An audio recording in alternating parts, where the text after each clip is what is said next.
दोस्तों, लाइट की स्पीड से चलने पर हम क्या क्या कर सकते हैं, क्या क्या देख सकते हैं और कैसा महसूस कर सकते हैं। क्या हम अपने पास्ट में देख सकते हैं, दुनिया कैसी दिखाई देगी।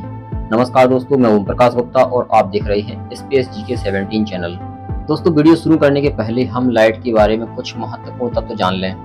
दोस्तों, प्रकाश लगभग 3 लाख किलोमीटर प्रति सेकंड के वेग से दौड़ता है। आइंस्टीन के सापेक्षता सिद्धांत के अनुसार द्रव्यमान वाली किसी भी चीज का प्रकाश की गति तक पहुंचना संभव नहीं है। प्रकाश की गति के करीब पहुंचने पर किसी भी चीज का द्रव्यमान तेजी से बढ़ने लगता है। तेज गति से चलने वाली चीजों के लिए समय धीमा हो जाता है। प्रकाश की गति के करीब पहुंचने पर किसी भी चीज को काफी विकिरण का सामना करना पड़ता है। प्रकाश की गति से चलने के लिए किसी भी चीज का द्रव्यमान अनंत होना चाहिए और उसे खींचने के लिए या एक्सीलरेट करने के लिए अनंत ऊर्जा की जरूरत पड़ेगी। इसलिए प्रकाश की गति से यात्रा या प्रकाश से तेज गति से यात्रा भौतिक रूप से तो संभव नहीं है। दोस्तों, ये थे प्रकाश के बारे में कुछ महत्वपूर्ण तथ्य। अब हम अपने टॉपिक पर लौटते हैं। हम आपको पहले ही बता दें कि आज का वीडियो एक कल्पनाओं से भरा हुआ हाइपोथेटिकल वीडियो है। सोचिए जरा, अगर हमने लाइट की स्पीड से चलने वाला या लाइट की स्पीड के करीब चलने वाला यान बना लिया तो हम क्या क्या कर सकते हैं। दोस्तों, यह एक काल्पनिक वीडियो है। लाइट की स्पीड तो क्या, हम उसके करीब भी नहीं पहुंच सकते। फिलहाल तो यह एक रियलिटी है, क्योंकि अभी हमारे पास ऐसी कोई टेक्नोलॉजी नहीं। अभी हमें मंगल तक पहुंचने में 7 माह लग जाते हैं। नासा के अपोलो अभियान के तहत सबसे तेज मिशन अपोलो 8 था, जिसको चंद्रमा की कक्षा में पहुंचने के लिए 59 घंटे और 8 मिनट लगे थे। स्पेस स्टेशन, जो हमारे वायुमंडल के ऊपरी लेयर के आसपास पृथ्वी से 400 किलोमीटर की ऊंचाई पर चक्कर लगाता है या पृथ्वी की परिक्रमा करता है, उसकी अधिकतम स्पीड 28,000 किलोमीटर प्रति घंटा है। तो जरा सोचिए, लाइट की स्पीड तो 3 लाख किलोमीटर प्रति सेकंड है। आइंस्टीन की जनरल थ्योरी ऑफ रिलेटिविटी के अनुसार ब्रह्मांड में कोई भी चीज प्रकाश की गति से तेज यात्रा नहीं कर सकती। आइंस्टीन का मानना था कि प्रकाश ब्रह्मांड में सबसे तेज गति है, इससे आगे कोई भी चीज नहीं निकल सकती। हम कल्पना तो कर ही सकते हैं, क्योंकि आइंस्टीन ने भी तो ब्लैक होल की कल्पना की थी, जो 100 साल बाद सही साबित हुई। आइंस्टीन ने 100 साल पहले ब्लैक होल की जैसी कल्पना की थी, लगभग 100 साल बाद हमें उसकी वैसी ही इमेज अंतरिक्ष में रियल इमेज प्राप्त हुई। कोई भी नियम हर जगह और हर समय एक सा नहीं रहता। समय जो अपनी गति से चलता है, वह भी प्रकाश की गति से चलने पर ठहर जाता है। वैज्ञानिक तो यह भी मानते हैं कि जिस ऑब्जेक्ट की ग्रेविटी जितनी अधिक होती है, उस ऑब्जेक्ट के पास समय उतना ही धीमे चलता है। प्रकाश जो सीधी रेखा में चलता है, वह भी ब्लैक होल के पास पोल सर्कल में घूमने के लिए मजबूर हो जाता है। अगर आप ब्लैक होल को अच्छी तरह से समझना चाहते हैं तो आपको हमारा ये वाला वीडियो जरूर देखना चाहिए। इसमें हमने ब्लैक होल के बारे में सब कुछ समझाया है। इसकी लिंक आपको डिस्क्रिप्शन में मिल जाएगी। जब समय व प्रकाश अपना गुण बदल सकते तो फिर यह भी संभव है कि भविष्य में हम लाइट की स्पीड पा सकें या इसके बहुत करीब पहुंच जाएं। फिलहाल तो लाइट की स्पीड की सोच एक हाइपोथेटिकल ही है, लेकिन सोचिए जरा, आज से 300 वर्ष पहले हमारे पास सबसे तेज गति से चलने वाला वाहन घोड़ा या घोड़ा गाड़ी था। लेकिन इन 300 वर्षों में हमने चंद्रमा, मंगल को छू लिया और हमारे बनाए हुए वॉयेजर 1 और वॉयेजर 2 तो आज हमसे करोड़ों किलोमीटर दूर हमारे सोलर सिस्टम के आखिरी छोर से भी आगे निकल चुके हैं। वॉयेजर 1 की स्पीड 61,500 किलोमीटर प्रति घंटा है और वॉयेजर 2 की स्पीड 54,000 किलोमीटर प्रति घंटा है। लेकिन इन यानों को भी एक प्रकाश वर्ष की दूरी तय करने में हजारों वर्ष लग जाएंगे। अगर हम इन 300 वर्षों में दूसरे ग्रहों तक पहुंच सकते हैं तो आने वाले 1000 साल में हम कहाँ होंगे। अब हम कल्पना करते हैं कि हम 1000 साल आगे उस समय में पहुंच जाएं, जहां हमारे पास ऐसे स्पेस यान हैं जो लाइट की स्पीड के बराबर या उससे बहुत करीब चलते हैं, तो हमें चांद तक पहुंचने में केवल 1.25 सेकंड का समय लगेगा। हम आपसे पहले ही कह चुके हैं कि वर्तमान की टेक्नोलॉजी के आधार पर सोचें तो हमें यह एक मजाक लगेगा।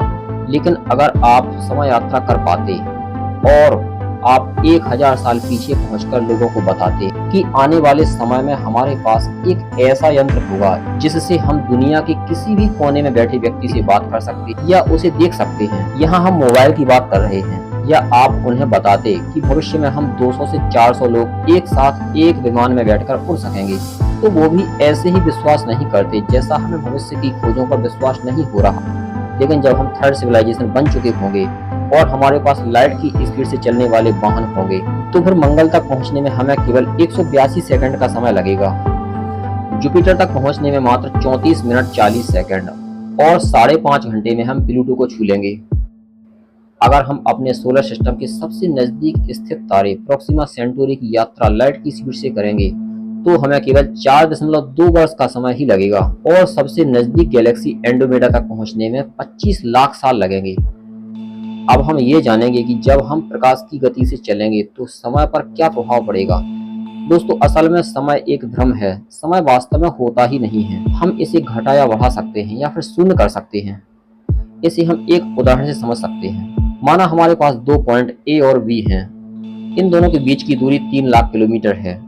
अब यदि हम ए बिंदु से बी बिंदु तक पैदल चलें तो हमें कई वर्षों का समय लगेगा। लेकिन यदि किसी ऐसे यान में बैठे हैं जो 1000 किलोमीटर प्रति घंटा की स्पीड से चल रहा हो तो यह दूरी 300 घंटों में तय कर लेंगे।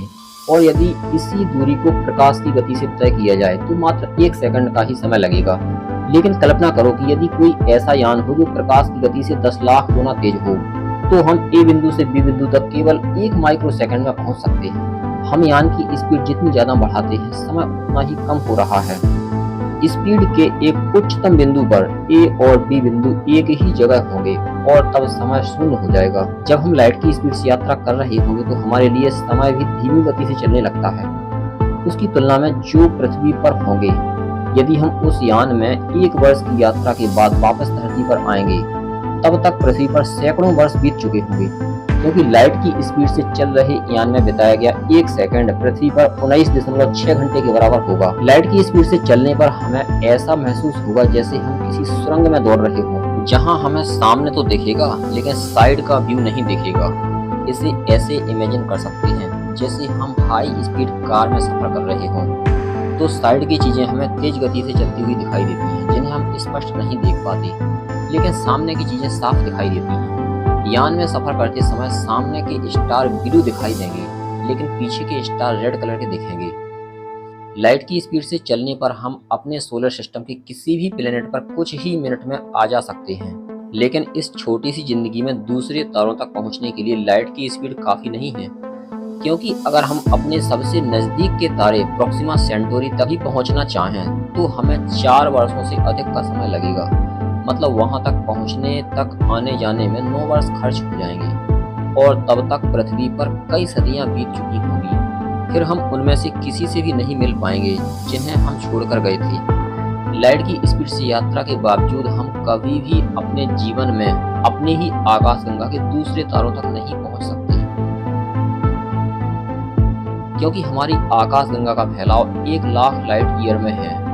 इसका मतलब है हम आकाशगंगा के एक छोर से यदि लाइट की स्पीड से यात्रा शुरू करते हैं तो दूसरी छोर तक पहुंचने के लिए हमें 1 लाख साल चाहिए और हमारा सूर्य इसके केंद्र से 33,000 प्रकाश वर्ष दूर है। मिल्की वे के केंद्र तक पहुंचने के लिए भी हमें 33,000 लाइट ईयर्स चाहिए। अब बात करते हैं, अगर हम लाइट की स्पीड से भी तेज दौड़ने लगेंगे तो क्या होगा। तो फिर जब हम मुड़कर पृथ्वी की ओर देखेंगे तो हमें वर्तमान की पृथ्वी नहीं बल्कि पास्ट की चीजें दिखने लगेंगी। इसको हम इस प्रकार इमेजिन कर सकते हैं, जैसे हमारा सूर्य अचानक गायब हो जाए तो हमें इसका पता 8 मिनट 20 सेकंड बाद ही चल पाएगा, क्योंकि 8 मिनट 20 सेकंड तक तो हम सूर्य के निकले हुए पुराने प्रकाश को ही देखते रहेंगे।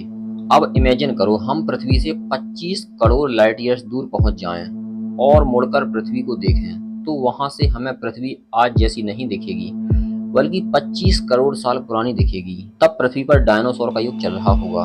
अब कल्पना कीजिए यदि पृथ्वी से 4.5 अरब प्रकाश वर्ष दूर पहुंचकर पृथ्वी को देखें तो हम पृथ्वी का निर्माण होता हुआ देख पाएंगे। हमारे पास इतना समय भी तो होना चाहिए। हालांकि ये स्पेसक्राफ्ट हमें सौरमंडल की यात्रा कुछ ही मिनट या घंटों में करा सकते हैं, लेकिन तारों या दूसरी गैलेक्सी तक तो कभी नहीं पहुंचा सकते। प्रोक्सिमा सेंटोरी ही एक ऐसा पड़ोसी तारा है जो हमसे 4.24 लाइट ईयर्स दूर है, जहां हम लाइट की स्पीड से जाने की सोच सकते हैं। दोस्तों, अगर हमें पूरी गैलेक्सी या पूरे ब्रह्मांड में अपनी पहुंच बनाना है तो लाइट की स्पीड काफी नहीं है। इसके लिए एक रास्ता क्वांटम फिजिक्स से निकलता है। क्वांटम फिजिक्स ही हमें सेकंडों में पूरे ब्रह्मांड में कहीं भी टेलीपोर्ट कर सकती है। अगर आप इस पर वीडियो चाहते हैं तो हमें कमेंट बॉक्स में जरूर लिखें। इस वीडियो में बस इतना ही। अगर आप चैनल पर नए हो तो चैनल को सब्सक्राइब जरूर कर लें ताकि लेटेस्ट वीडियो जल्दी से जल्दी आप तक पहुंच सकें। दोस्तों, वीडियो अच्छा लगा हो तो लाइक और शेयर जरूर करें। क्योंकि 10 मिनट का वीडियो बनाने के लिए हमें 1 सप्ताह मेहनत करनी पड़ती है। चलिए फिर किसी ऐसे ही रहस्यों से भरी वीडियो में फिर मिलेंगे, तब तक के लिए नमस्कार, जय हिंद।